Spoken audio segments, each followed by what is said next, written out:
उमेदवार देणार आहेत?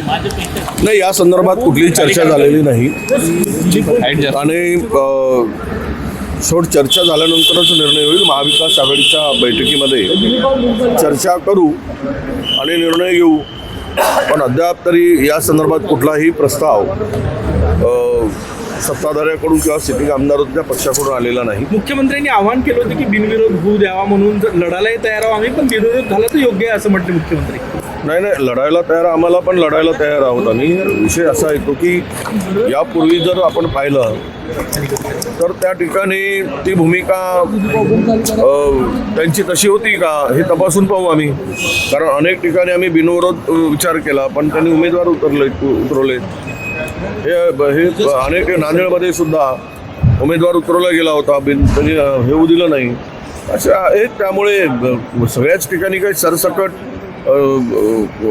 अशा बिनविरोध झाल्याचं काही यापूर्वी त्याला निर्णय झाल्याची मला माहिती नाही. नमो शेतकरी स्वाभिमान योजनेमध्ये राज्य सरकार SC आणि STच्या ज्या कल्याणकारी योजना आहेत त्याचा पैसा वापरणार असल्याची माहिती समोर येते. नाही, हे तर आता सरसकट काय, त्यांना SCचं काही संबंध देणं घेणं नाही, STचं देणं घेणं नाही.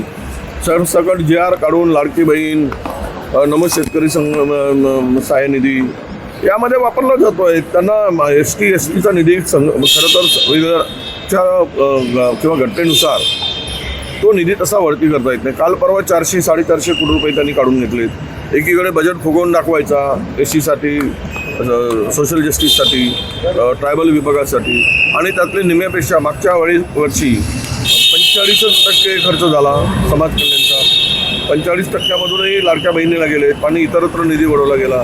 म्हणजे त्या घटकाला, कॅटेगरीला काहीच पैसे मिळाले नाही. ट्रायबलमध्ये तर केवळ 38%च निधी खर्च झाला मागच्या वर्षी. 38% निधी खर्च होऊन तो सर्व निधी जर दुसरीकडे वळवत असाल तर तुम्हाला हे उपेक्षित समाज आहेत, SC आहे, ST आहे किंवा इतर समाज आहे, यांचा निधी तुम्हाला वळवता येत नाही, पण तो वळवला जातो आहे. सगळे कायद्याची पायमल्ली करून, कायदा पायदळी करून वाटेल त्या पद्धतीनं हे सरकार चाललेलं आहे. धर्मांतर विरोधी कायद्यावर आज धर्मांतर विरोधी कायद्यावर विधेयक आज मांडलं जाणार आहे. नाही, विधेयक काल आता इंट्रोड्यूस झालेलं आहे. परवा आता यावर चर्चा होईल, त्यावेळेस आम्ही मांडू. आज नक्कीच बोलणार या कायद्याची काय गरज आहे.